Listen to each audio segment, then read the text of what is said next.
Hello my beautiful boos, welcome back to my channel. It is I, J-Boo, aka Mother J. I've been away from this YouTube channel for a while, and I don't want to give up on it just yet, you know. So what better way to come back than talk about what's been going on, or what happened as of last November all the way to now. So I just want to cut straight to the story. But before I do, I can't stress this enough. This video will talk about dark topics about mental health, cancer, depression, anger. So if you are triggered by such things, or if you don't like to watch videos of this nature, I completely wholeheartedly understand. I'll see you in another video. This won't be the very last one. For those who are still here, thank you for listening to me. But hey baby. With that said, let's just cut to this chase.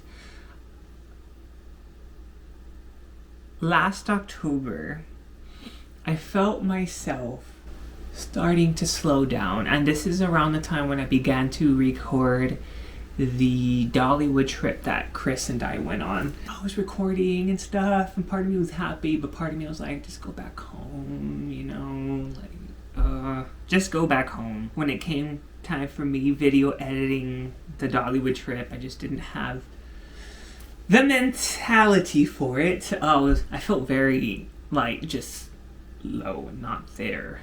And around this time when it came for me to edit, it was already pushing November, and I always used to tell people that I have some sort of seasonal depression. November came, and it came, but it came harder than usual, if that makes sense. In the past, I was able to self-medicate with ashwagandha and St. John's wort or something, and even though it took a couple weeks for them to, get into my brain, they would help. But this time, they weren't helping. They weren't helping at all. I kept hearing things that were like, it's just, there's no point. There's no point. I kept hearing, there's no point to this. And I was like, ugh, my own inner saboteur was getting to me. And then I had to deal with this negativity in my head. I had to work and put up a front for work because I can't let the customers know what's going on. And I had to put up even a front to my partner because I don't want them to worry about me.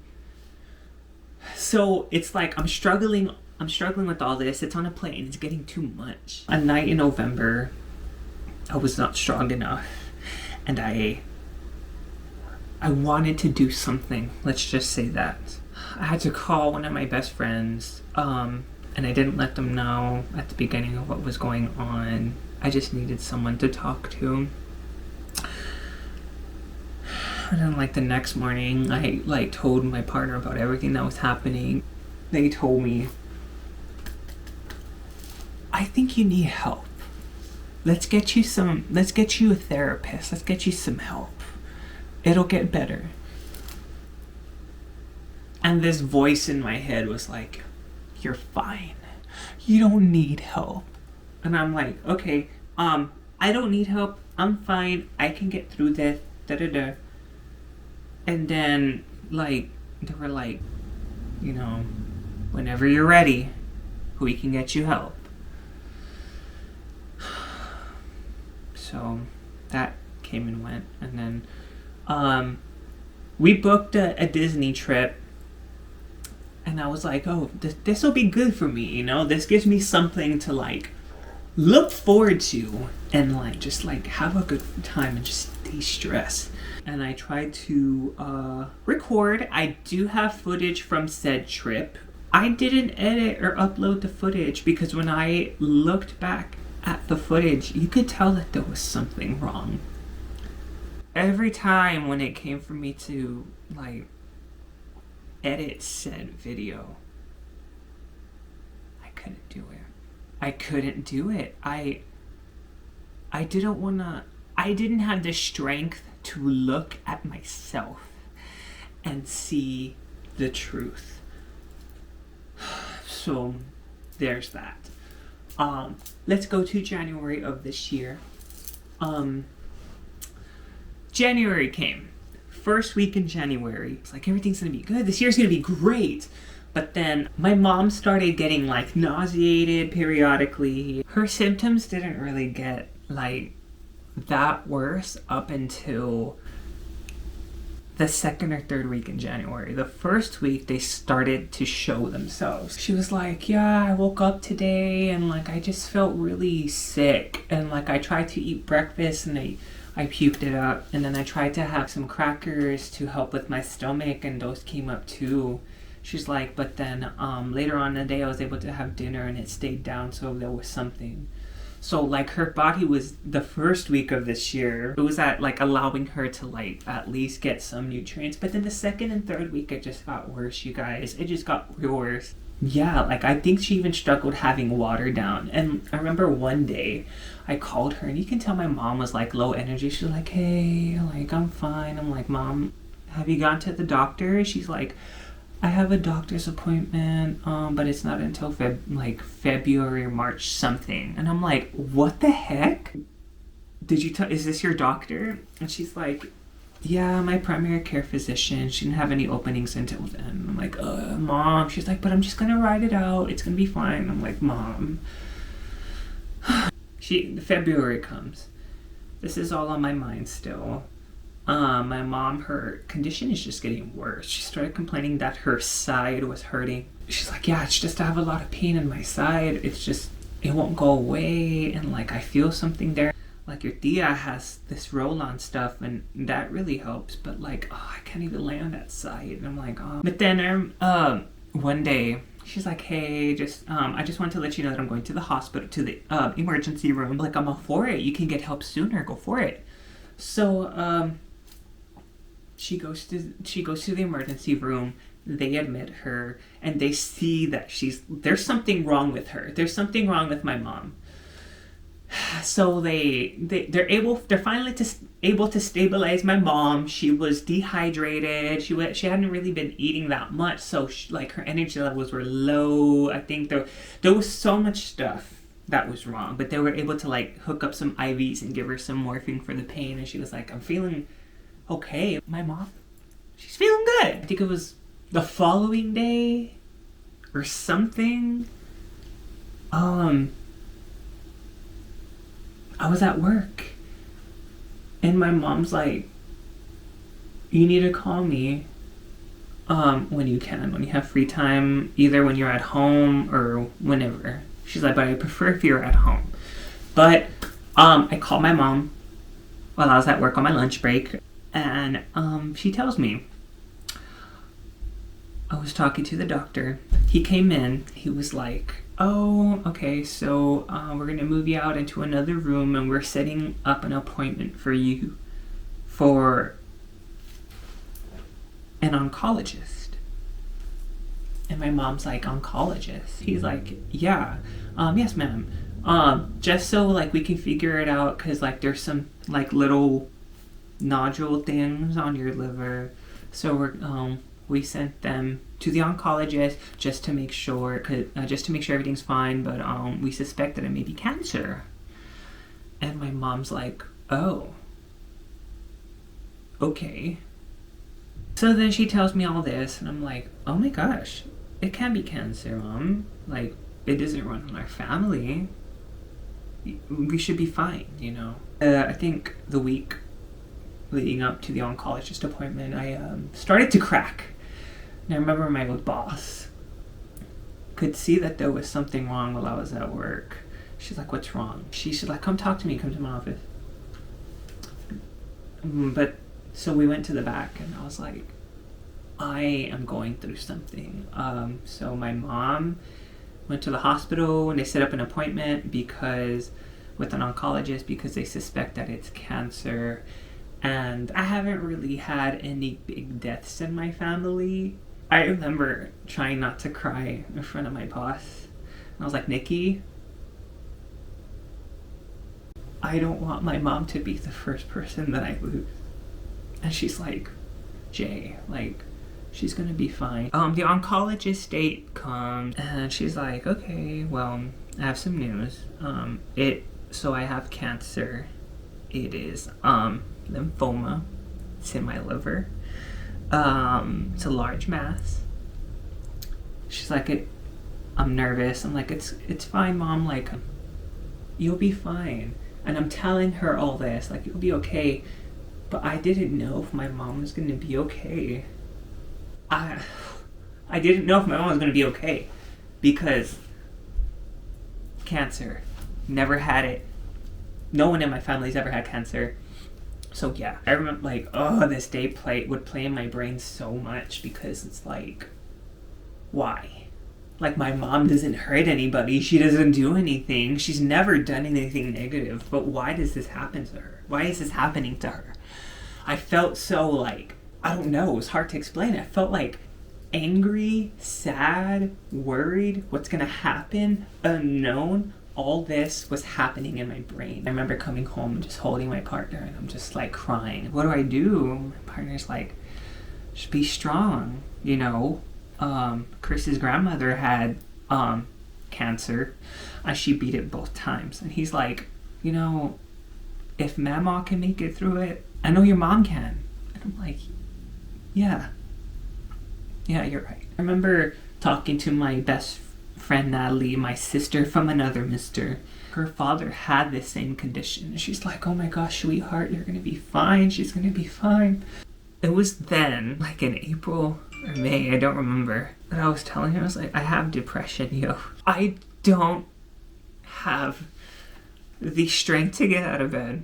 I don't do things I want anymore. I don't feel like myself. And she's like, sweetheart, I know exactly what you're going through. I'm trying to be strong for my mom, but who's strong for me, you know?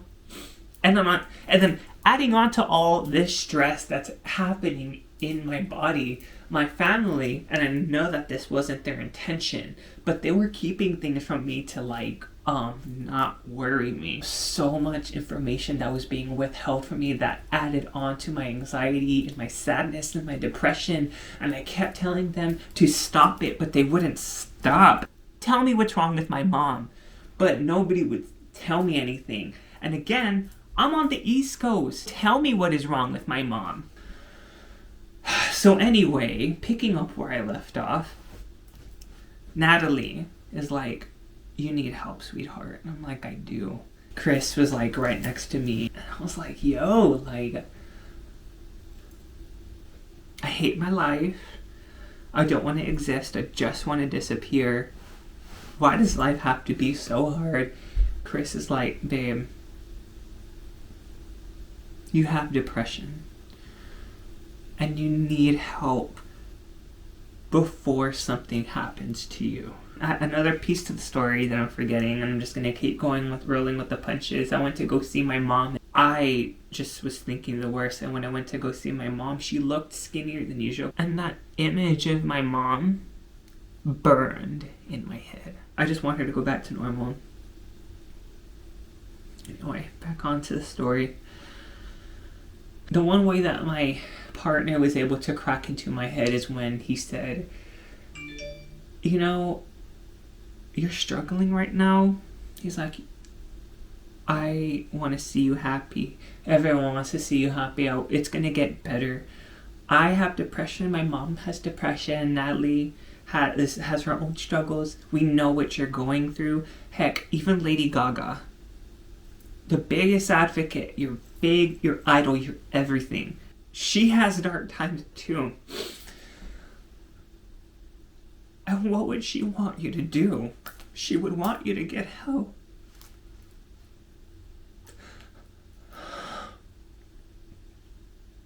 She would want you to get help.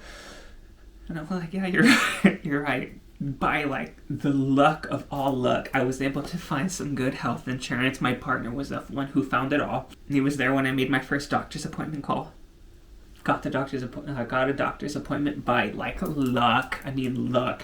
My initial appointment was gonna be like in June, but then like somebody canceled that same day, and I got an appointment for May. So then my brain was like, when I got that appointment, there was like a sense of hope or something, even though I'm super scared of these doctors, but damn. So the doctor's appointment came in like May. Like, I was just so open with my doctor. Let me be very up close and personal that I'm scared of doctors. I've had doctors touch me, and I don't want them to touch me anymore, and and he's like, I'm not gonna do anything you don't want me to do. He's like, how can I help you? And I'm letting him know of all my symptoms, and he's like, well, I can let you know that you do have clinical depression. Prescribe you some antidepressants. So I started taking my antidepressants. While all this is happening, my mom's doing her chemotherapy treatments, and I felt so guilty. I was like, I just want to be at home. I just want to move back home and be with my mom. But my mom's like, you need to live your life. I'll be fine. Just support me from afar. So I had to let go and trust the process. And you guys, my mom is getting better with every chemotherapy session. My mom's doing better. She's doing way better. My goodness.